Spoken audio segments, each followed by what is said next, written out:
So welcome to Jumbo IS and welcome to our lecture series called Daily News in Shorts. In this lecture series, we cover a particular day's current affairs in a very short span of time within 30 minutes. The idea is very simple. We want you to cover your current affairs on a daily basis, but we don't want you to spend your entire day just reading the newspaper. Therefore, we shall cover the entire day's current affairs within 30 minutes. Now, just watching this lecture would be job half done. Therefore, just after watching it, you need to revise it as well. Okay? You can revise this lecture from the notes provided by us, and these notes are shared on our Telegram channel. Now, the link to our Telegram channel is provided in the comment section just below this video. Okay then, let's begin today's session. But first, let's take a look at the list of topics that we shall cover today. Okay? So let's begin. So daily current affairs, 18th June 2025, Wednesday, and the list of topics are as following. So why war hasn't hit Indian markets? And here we are talking about Iran-Israel war. They haven't impacted Indian markets as much as it was expected by many experts. Okay, so we'll talk about why Indian markets are a little unaffected by Israel-Iran conflict. Okay. Then we'll talk about Chicago Convention and air safety. As you all know that the deadly plane crash in Ahmedabad has got the attention of the entire world. Now, many agencies from the entire world, many international agencies have arrived in Ahmedabad to investigate this plane crash. Okay. Now, why are foreign agencies coming to India to investigate this? Aren't Indian agencies enough? Okay. The reason is Chicago Convention, and we'll talk about it, okay? Then third is Green India Mission. So what is Green India Mission? We'll talk about this. And in the end, we'll talk about some of the schemes launched by Government of India with respect to tribal welfare, okay? PM-JANMAN and DA-JGUA. So these are some of the schemes for tribal welfare. So we should be aware about these schemes. Therefore, we shall discuss these schemes in today's lecture, okay? So without further ado, without further delay, let's begin today's discussion with topic number 1, and that is why war, and that is Israel-Iran war, hasn't hit Indian markets. Okay, now I know what you guys are thinking. You guys must be thinking that, sir, yesterday only we talked about how can Israel-Iran conflict impact Indian economy, and today you're saying that it won't impact Indian economy. So what's the issue? What are you trying to say? So my point is simple. Look, if Israel-Iran war extends, prolongs, then it will definitely impact Indian markets, Indian economy. But in the short term, up till now, it has been only 6 days. Okay. In the short term, well, Indian economy is relatively insulated from this conflict. Okay. Indian economy is not that affected as far as this conflict is concerned. And there are reasons for that as well. Okay. So if this conflict prolongs, yes, definitely it will impact Indian economy, and we have discussed why. Today we will discuss why in the short term this war won't affect Indian economy. Indian economy is relatively insulated from this tragedy or from this conflict, war-like situation in West Asia, Middle East. Okay, so let's talk about the reasons why Indian economy is a little insulated. Okay. So why war hasn't hit Indian markets? Now, the biggest thing is, first of all, you need to know that the reason why experts all over the world are worried with respect to this war is because of crude oil. Okay? The reason why most experts think that this war will impact global economy is because of crude oil. You see, crude oil is the major source of energy for many countries. And if this crude oil becomes expensive, energy prices become expensive, well, economy suffers. Okay? So to what extent can Iran impact the supply of crude oil? Let's talk about that then. Okay? The reason why people are worried is because people feel that if this threat prolongs, if Iran is involved in a conflict with Israel for longer periods of time, this would definitely cause supply chain shortages when it comes to crude oil.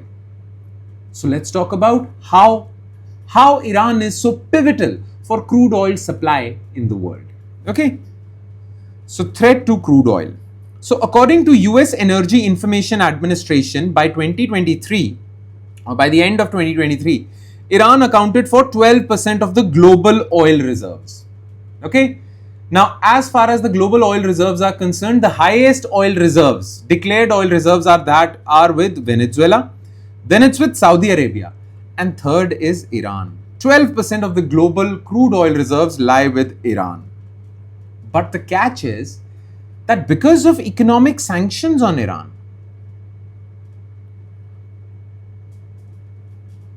because of these economic sanctions, Iran is not able to sell this crude oil to anyone. Because America has put economic sanctions on Iran, therefore Iran cannot receive payments in US dollars. And most of the international trade happens in US dollars. Okay, and there are many other bank payment restrictions as well. So because of these economic sanctions, Iran is not able to sell this oil to that many countries. Only one country is there. Okay, there are many others, but one country is there which is not afraid of American sanctions, and that is, well, China.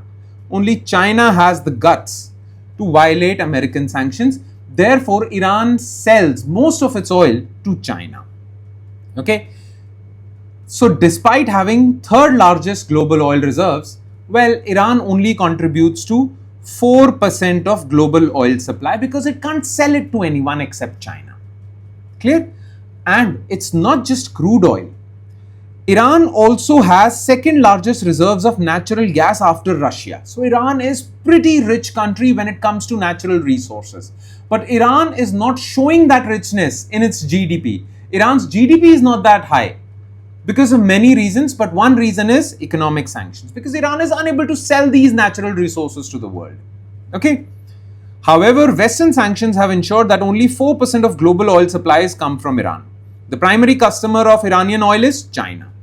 Okay.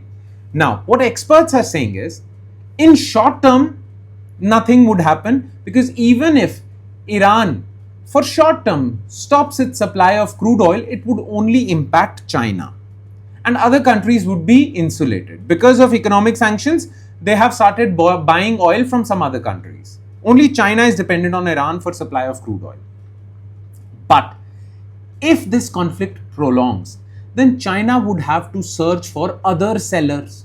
Okay, that would increase demand for crude oil with other countries. And as you all know, if demand increases, prices also increase. So as long as China is buying from Iran, global prices are going to stay stable. But if China is forced to search for other sellers, Saudi Arabia, Iraq, and others, then demand for crude oil in the global markets would increase. Okay, prices would increase, and those prices would impact us Indians. Okay, currently crude oil is around $74.6 per barrel, but it can cross $100 per barrel if the conflict prolongs. So the whole game is about the extension of this conflict. Okay, if this conflict prolongs. Okay, now, why are Indian markets comfortable in the short term? Remember, yesterday we talked about how are Indian markets vulnerable. How can Iran-Israel conflict impact Indian economy? In the short term, it hasn't impacted Indian economy. So let's talk about why. Number one, India has strong macroeconomic position. Okay, its GDP figures look strong as compared to other countries. Its inflation figures are also quite encouraging. You know, headline inflation is on a 6-year low. CPI based inflation is on a 6-year low, and WPI based inflation is on a 14-month low. Inflation is very low.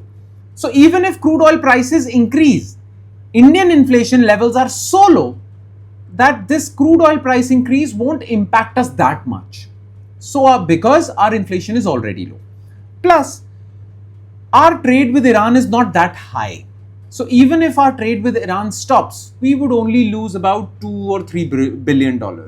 Okay, so our exposure to Iran is not that high. So therefore, we are relatively insulated in the short term. Again, I'm saying in the short term.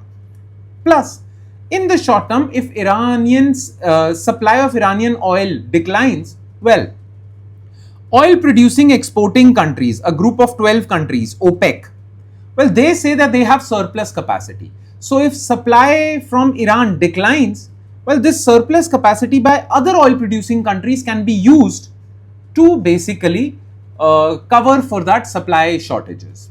Okay, so there is excess capacity with OPEC plus. Clear? But again, This excess capacity with OPEC plus cannot sustain for long term. If this conflict persists for long term, then this excess capacity would also get finished in the long term. Therefore, for short term, this excess capacity with Saudi Arabia, Russia, Iraq, all these other countries, that can suffice. Okay, and comfortable inflation levels, which I have discussed before. Now, many people are of the opinion, or many people must be wondering while listening to me, that why is crude oil so important? How does crude oil impact Indian economy? Why are we so worried about crude oil prices? Are there any other goods that we should be worried about? Why is crude oil so significant for India?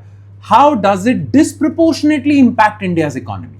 Okay, so let's talk about linkages between crude oil prices, international crude oil prices, and Indian economy. Okay, how does oil prices impact Indian economy? First of all, inflation risk. Like, look, when it comes to WPI, a 10% increase in crude oil prices can increase WPI based inflation by around 0.9%. Okay, plus, like I said, if crude oil becomes expensive, well, fuel becomes expensive, transportation costs become expensive, everything becomes expensive. So crude oil impacts our inflation, but it not only impacts inflation levels in India, it also impacts India's import bill. And why? Well, 85% of our crude oil requirements, 85% of our crude oil requirements are met through imports. And you know what? Just a second. Our total import bill, the total amount of money we spend on all imports, 25% of our total import bill goes towards crude oil. So if crude oil becomes expensive, our import bill becomes expensive, and when our import bill becomes expensive, then what happens? Well, we run current account deficit, and that is very bad for our external position, okay, for our forex reserves. Clear? And it also leads to depreciation of rupee. So this is a problem. Plus, you see, if crude oil becomes expensive, then the byproducts of crude oil would also become expensive. What are the byproducts of crude oil? Petrol, diesel, plus kerosene, okay, LPG. These things are byproducts of crude oil. Now, if these things become expensive, you already know that India provides subsidy on these things. So if these things would become expensive, Indian government would have to increase its subsidy burden so that customers or consumers in India feel safe. Government of India does not want Indian people to pay more for poor people of India to pay more for kerosene and LPG. Therefore, if kerosene LPG becomes expensive, government has to increase its subsidy levels so that it remains affordable for poor people. So government's subsidy burden would increase. That would put a strain on India's fiscal deficit. So these are the three ways through which crude oil prices impact Indian economy. I hope you understood this, okay? I have broken this down into parts. I hope you understood each and every part. All right. Now let's quickly move on to second news item, and that is Chicago Convention on Air Safety. Now you see, this deadly plane crash took place in Ahmedabad. Now, because this plane crash took place in Ahmedabad, it's the job of Indian authorities to investigate the issue and come to a conclusion as to how did this plane crash happen.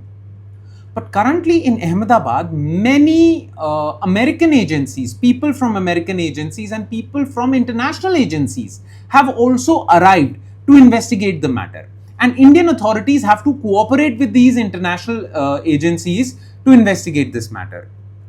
Now, under what right are these international agencies coming? Okay, this incident happened in India. It's India's job to investigate the matter. What right do these international agencies have in coming and investigating the matter? Okay, it's not just goodwill from India. It's also because Indian authorities are law bound to allow these international agencies to come and investigate the matter. And what is this law? This law is an international law and it is known as Chicago Convention. Okay, Chicago Convention was signed in 1944 and it has framed international rules and regulations with respect to air travel. and all the members of Chicago Convention follow these rules and regulations with respect to air travel, air safety, and everything. Okay.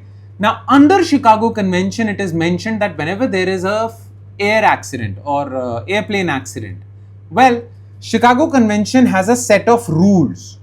As per those rules, international agencies can come and investigate the matter jointly with domestic agencies. Okay, so what are those rules? We'll talk about it. But first, let's talk about Chicago Convention and air safety. What sort of rules are there with respect to air safety in Chicago Convention? Okay, so Chicago Convention and air safety.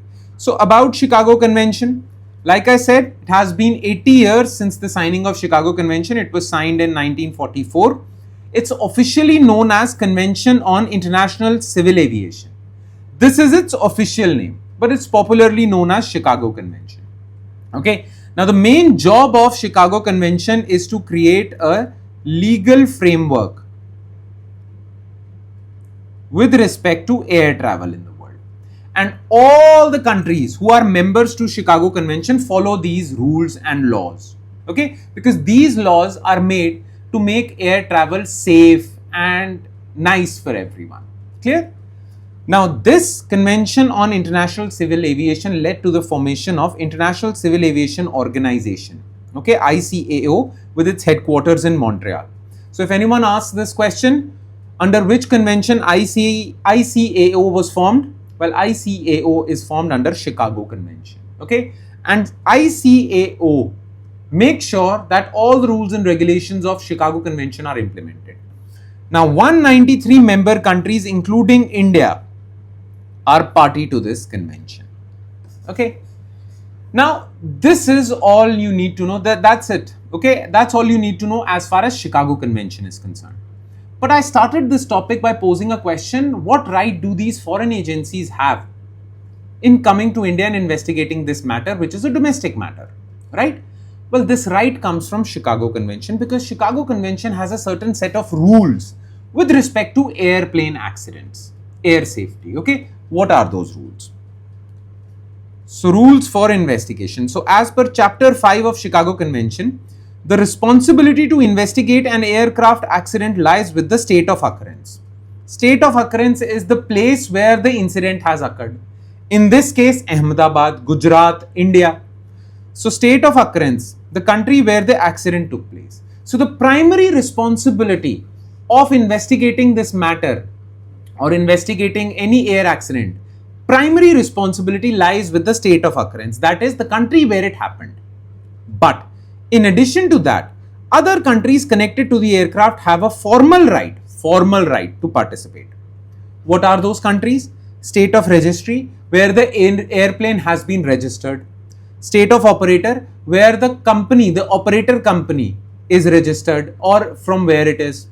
State of design, where the aircraft was designed. State of manufacture, where the aircraft was manufactured. So, all these 5 entities can come and jointly investigate. The investigation would be led by state of occurrence, but these other entities also have the formal right to investigate the matter. Now, in this case, the incident that happened in Ahmedabad, well, state of occurrence was India in Ahmedabad, Gujarat. State of registry, this plane was registered in India.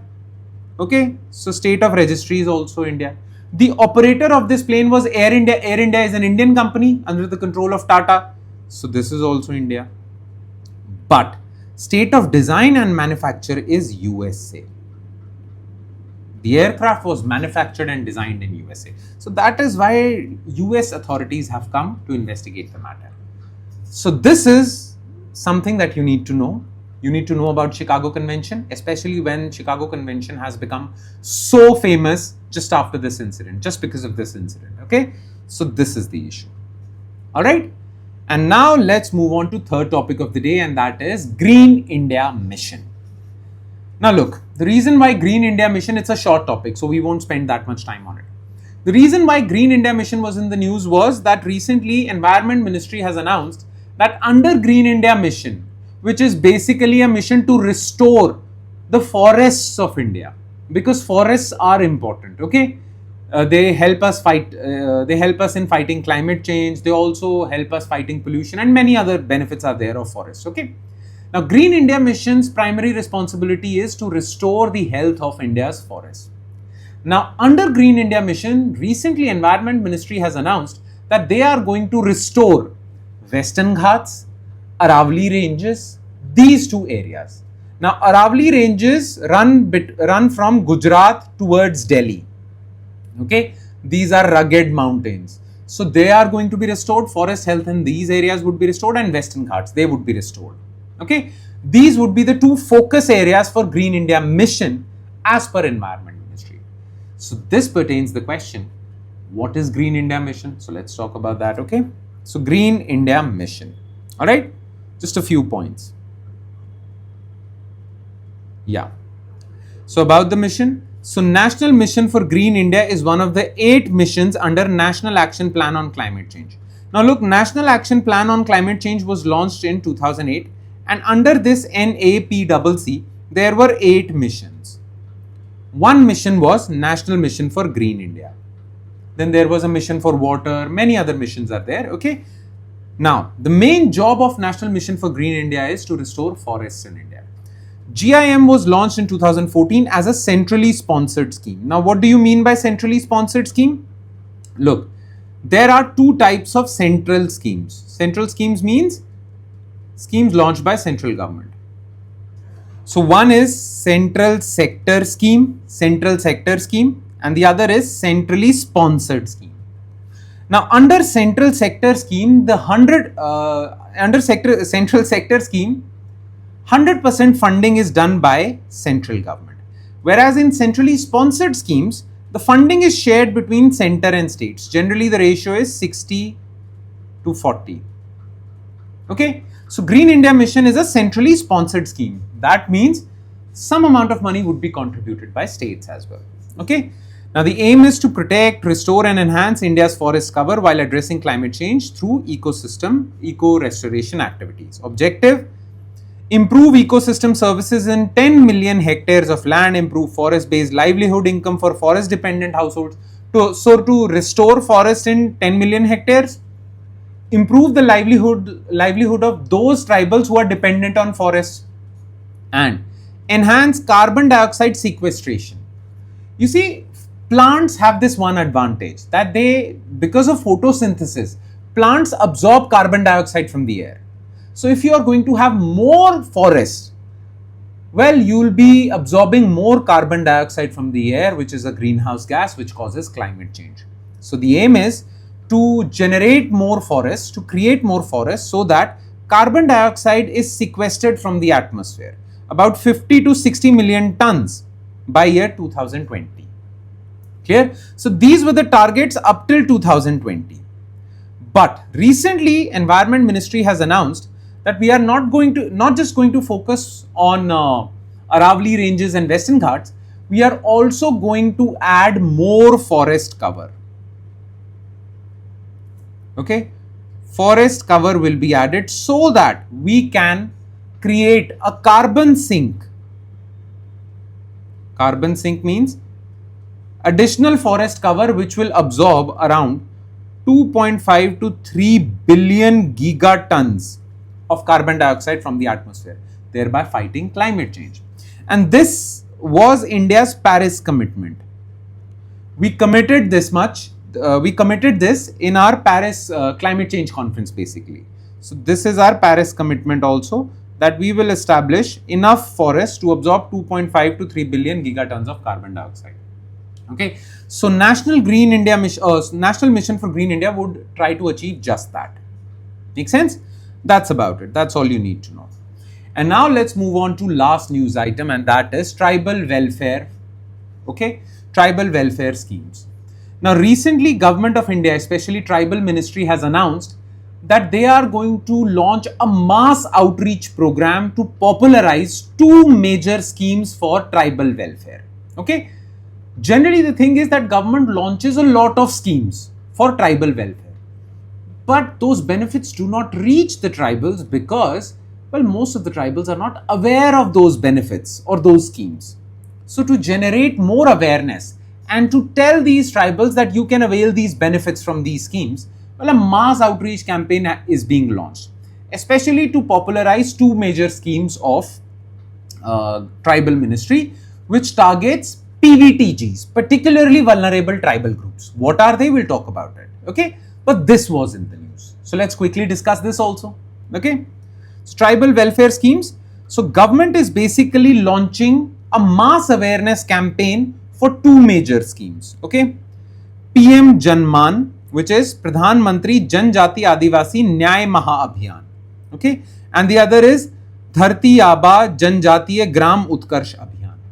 So basically, this PM-JANMAN scheme targets PVTGs. Okay, who are PVTGs? Particularly vulnerable tribal groups. You all know this, that there are certain tribes in India which are given the status of STs, scheduled tribes. But there are some tribes within this ST group that are particularly vulnerable, that are extremely primitive, extremely backward. Therefore, government launches schemes specifically to help them out. Okay, so government identifies which are those, identifies these tribes which are categorized as PVTGs and launches specific schemes to help these PVTGs.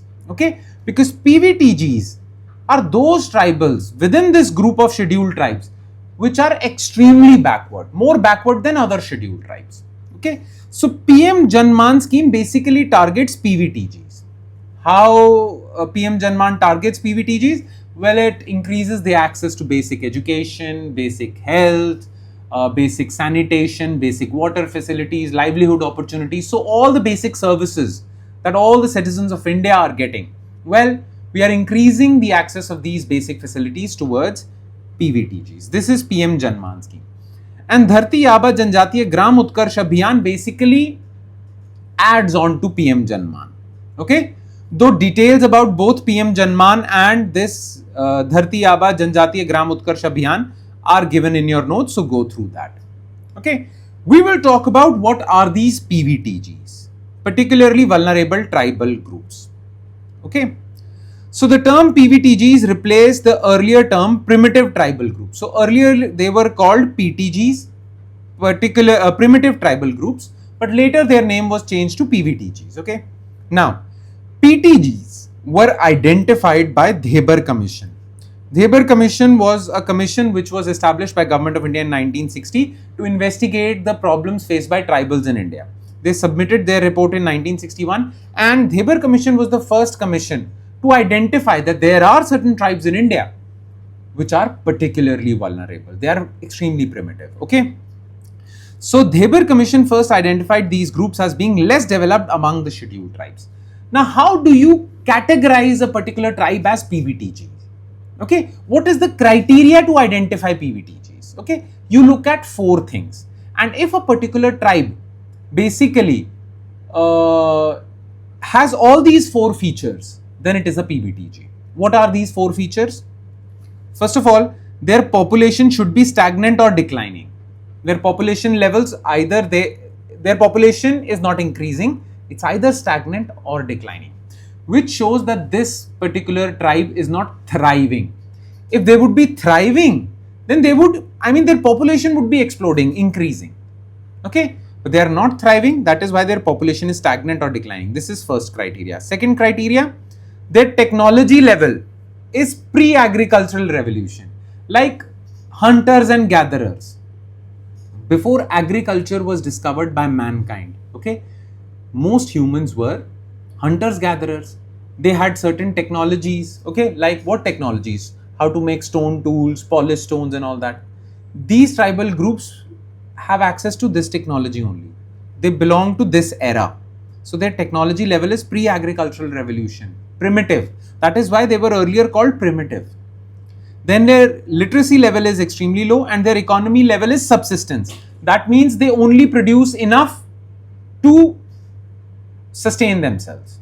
Okay, they farm enough to sustain themselves. That's it.